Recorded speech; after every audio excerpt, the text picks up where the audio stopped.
2021년 1월 1일 오늘 통독 본문은 룻기서입니다.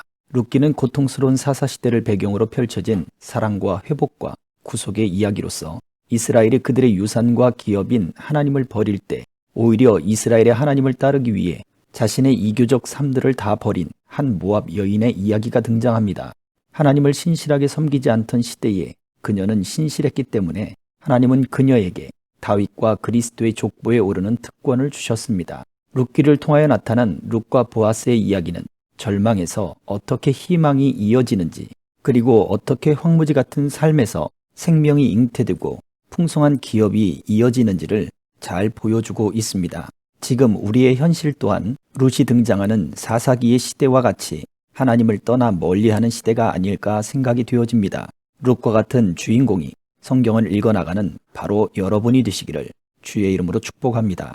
룻기 1장. 사사들이 다스리던 때에 그 땅에 흉년이 들어 유다 베들레헴의 어떤 사람이 그 아내와 두 아들을 데리고 잠시 모압 땅으로 가서 살았습니다.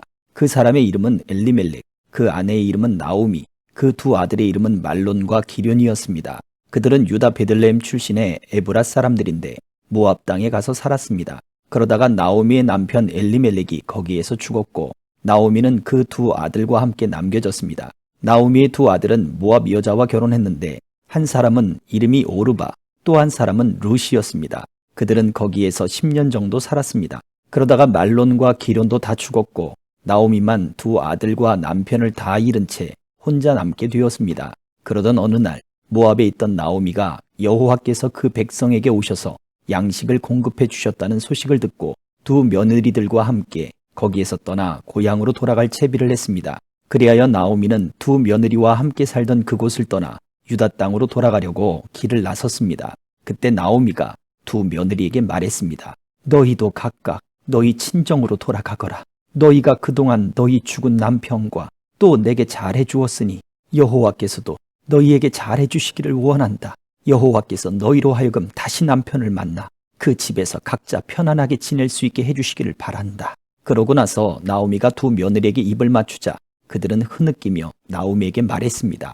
우리는 어머니와 함께 어머니의 민족에게로 가겠습니다. 그러자 나오미가 말했습니다. 내 딸들아, 집으로 돌아가거라. 왜 나와 함께 가려고 하느냐? 너희 남편이 될 만한 아들이 내게 더 있기라도 하다면 모를까? 내 딸들아, 집으로 돌아가거라. 나는 너무 늙어 새 남편을 들이지도 못한다. 만약 오늘 밤 내게 남편이 생겨 아들을 낳는다고 해도 그 아이들이 자랄 때까지 너희가 기다리겠느냐? 너희가 그런 것을 바라고 재혼하지 않고 있겠느냐? 아니다. 내 딸들아, 여호와의 손이 나를 치셨으므로 내가 너희를 생각하면 정말 마음이 아프구나. 이 말에 그들은 또 흐느껴 울었습니다. 그러고 나서 오르바는 시어머니에게 입맞춤을 했습니다. 그러나 룻은 시어머니를 붙잡았습니다. 나오미가 말했습니다. 보아라, 네 동서는 자기 민족과 자기 신들에게 돌아갔다. 너도 네 동서와 함께 돌아가거라. 그러자 룻이 대답했습니다. 자꾸 저한테 어머니를 떠나거나 어머니에게서 돌아서라고 하지 마십시오. 어머니가 가시는 곳이면 저도 갈 것이고 어머니가 머무는 곳이면 저도 머물 것입니다. 어머니의 민족이 제 민족이며 어머니의 하나님이 제 하나님이십니다. 어머니가 죽는 곳에서 저도 죽을 것이고 저도 거기에서 묻힐 것입니다. 죽음 외에 그 어떤 것도 어머니와 저를 갈라놓을 수 없습니다. 그렇지 않으면 여호와께서 내게 심한 벌을 내리고 더 내리셔도 좋습니다. 나오미는 룻이 그토록 자기와 함께 가려고 마음을 단단히 먹은 것을 알고 더는 말하지 않았습니다. 그리하여 두 여인은 마침내 베들레헴에 도착하게 됐습니다. 그들이 베들레헴에 도착하자 온 성안이 그들 때문에 떠들썩해졌습니다. 그곳 여자들이 말했습니다. 이게 나오미가 아닌가? 그러자 그녀가 그들에게 말했습니다.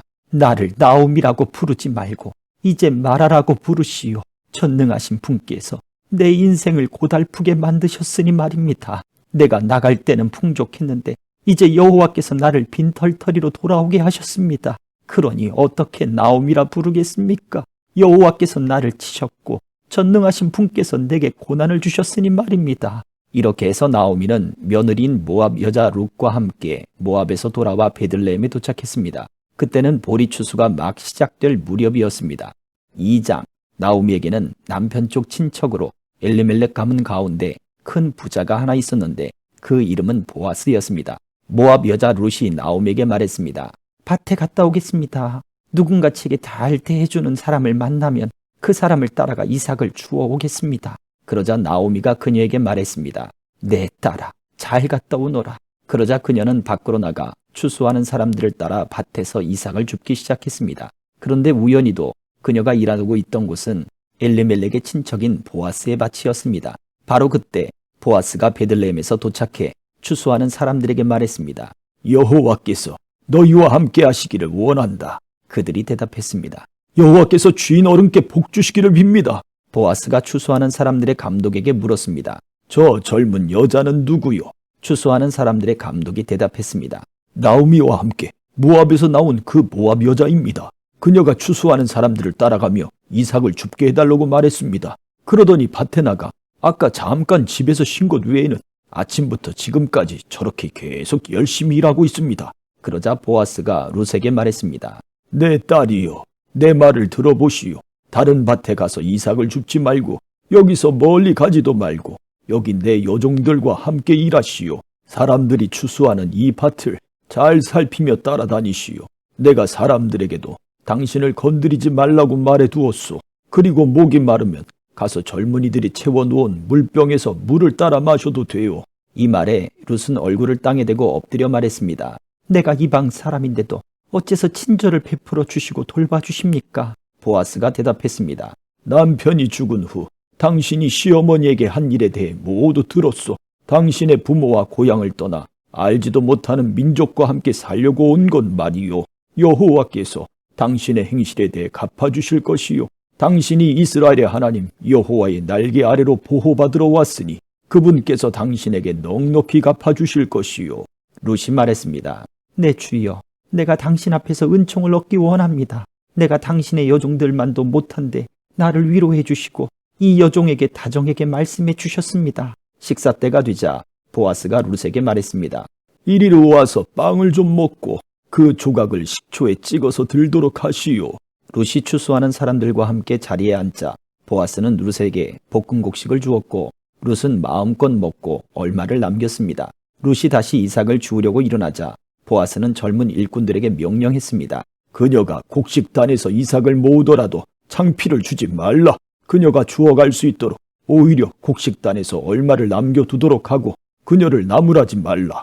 그리하여 룻은 저녁까지 밭에서 이삭을 주었습니다. 그러고 나서 룻이 자기가 모은 것을 타작해 보니 볼이 한 에바가 됐습니다.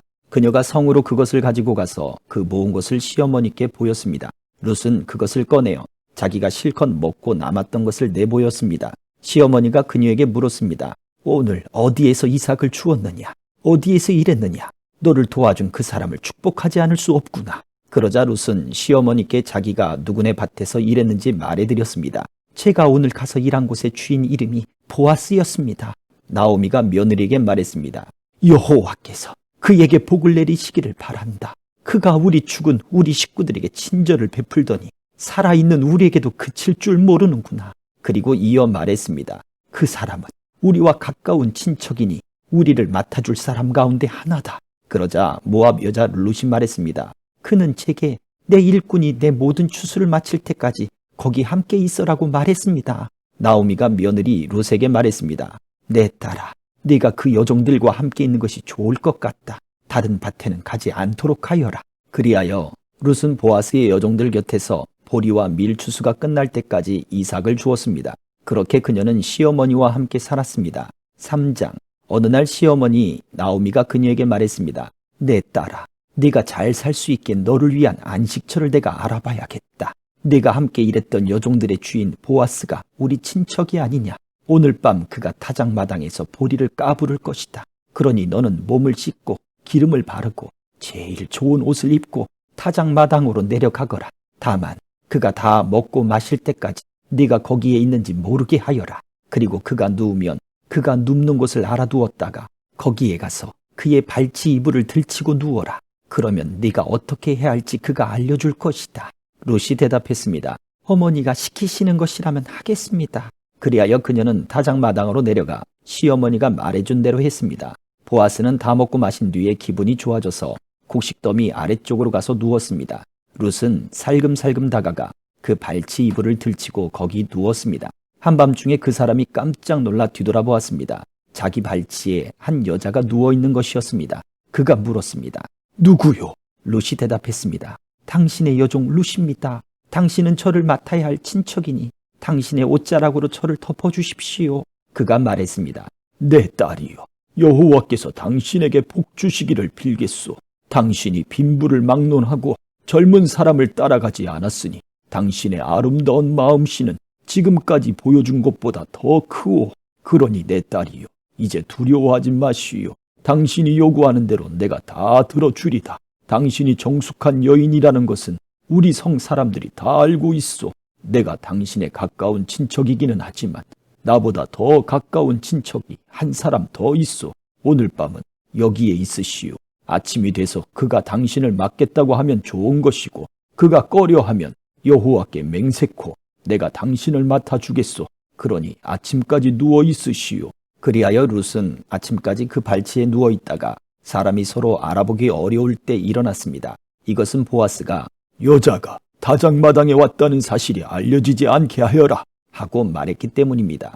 보아스가 말했습니다. 당신이 두른 겉옷을 가져와 펴서 그것을 붙잡고 있으시오. 룻이 그렇게 하자 그는 보리를 6번 세어 룻에게 메어 주었습니다. 룻은 그렇게 해서 성으로 돌아갔습니다. 룻이 시어머니에게 오자 나오미가 물었습니다. 내 딸아, 어떻게 됐느냐? 룻은 보아스가 어떻게 했는지 모든 걸 그녀에게 말했습니다. 그러고는 말했습니다. 그가 시어머니에게 빈손으로 돌아가면 안 된다 하며 이 보리를 6번 세워주었습니다. 그러자 나오미가 말했습니다. 내 딸아, 일이 어떻게 될지 조용히 앉아서 기다리자. 그 사람이 오늘 이 일이 해결될 때까지 쉬지 않고 다닐 것이다. 4장. 한편 보아스는 성문으로 올라가 앉았습니다. 그런데 그가 말하던 그 가까운 친척이 지나갔습니다. 보아스가 그에게 말했습니다. 내 친구여, 마침 잘 왔네. 이리로 와서 앉게. 그러자 그가 와서 앉았습니다. 보아스는 그 성의 장로 10명을 데려와 앉으라고 했고 그들은 거기 앉았습니다. 그러자 보아스는 그 친척에게 말했습니다. 모압에서 돌아온 나오미가 우리 형제 엘리멜렉의 땅을 팔려고 하네. 내가 이 문제를 여기 앉은 사람들 앞에서 그리고 내 백성의 장로들 앞에서 자네가 그것을 사도록 말하고 권해야겠다는 생각이 들었네. 자네가 그것을 사주겠다면 그렇게 하도록 하게. 자네가 원하지 않는다면 내게 말해주게. 내가 알아서 하겠네. 자네 말고는 그것을 사줄 사람이 없고 자네 다음엔 나일세. 그러자 그 사람이 말했습니다. 내가 사주겠네. 그때 보아스가 말했습니다. 자네가 나오미에게서 그 땅을 사는 날 남편이 죽은 과부인 모압 여자 룻도 떠맡아야 할 것일세. 그 죽은 사람의 이름으로 그 유산을 이어가도록 말일세. 이 말에 그 친척이 말했습니다. 그렇다면 나는 사줄 수 없겠군. 내 유산에 손실이 갈까봐 말이야. 자네가 사주게 나는 못하겠네. 옛날 이스라엘에는 재산을 사주거나 교환할 때 모든 것을 확증하기 위해 한쪽 사람이 신발을 벗어 상대방에게 주었습니다. 이것이 이스라엘의 계약법이었습니다. 그리하여 그 친척이 보아스에게 자네가 사게 하며 신발을 벗어주었습니다. 그러자 보아스는 장로들과 모든 사람들에게 선언했습니다. 내가 엘리멜렉과 기럨과 말론의 모든 재산을 나오미에게서 산 것에 대해 여러분이 오늘 증인입니다. 내가 또한 말론의 아내인 모압 여자 룻을 내 아내로 사서 그 죽은 사람의 이름으로 유산을 이어갈 것입니다. 그리하여 그 이름이 그 형제 가운데서나 그의 성문에서도 없어지지 않게 할 것입니다. 오늘 여러분이 그 증인입니다. 그러자 장로들과 성문에 있던 사람들이 다 말했습니다. 여호와께서 당신 집에 들여올 그 여자를 이스라엘의 집을 세운 라헬과 레아처럼 되게 하시기를 바랍니다. 또 당신이 에브랏에서 잘 되고 베들레헴에서 이름을 떨치기를 바랍니다. 여호와께서 그 젊은 여자와 당신에게 주실 그 씨를 통해 당신의 집안이 다말이 유다에게서 낳은 베레스의 집안처럼 되기를 바랍니다. 이렇게 해서 보아스가 룻을 데리고 갔고 룻은 그 아내가 됐습니다. 그가 룻에게로 들어가자 여호와께서 룻으로 잉태하게 하셔서 그녀가 아들을 낳게 됐습니다. 여자들이 나오미에게 말했습니다. 여호와께 찬양을 드립니다. 여호와께서 오늘 당신에게 대가 끊어지지 않도록 자손을 주셨습니다. 그가 이스라엘 가운데 이름을 떨치기를 바랍니다. 그가 당신 인생을 회복시키셨으니 노년에 당신을 보살펴 줄 것입니다. 당신을 사랑하는 그 며느리자 7 아들보다 나은 그 며느리가 그를 낳았으니 말입니다. 그러자 나오미는 그 아이를 데려와 가슴에 품고 보살폈습니다. 이웃 여자들이 나오미가 아들을 낳았다 하며 그의 이름을 오벳이라고 불렀습니다. 그는 다윗의 할아버지며 이새의 아버지가 됩니다. 이렇게 해서 다음과 같은 베레스의 족보가 생겨났습니다. 베레스는 헤스론을 낳고 헤스론은 람을 낳고 람은 암미나답을 낳고 암미나답은 나손을 낳고 나손은 살몬을 낳고 살몬은 보아스를 낳고 보아스는 오벳을 낳고 오벳은 이새를 낳고 이새는 다윗을 낳았습니다. 아멘.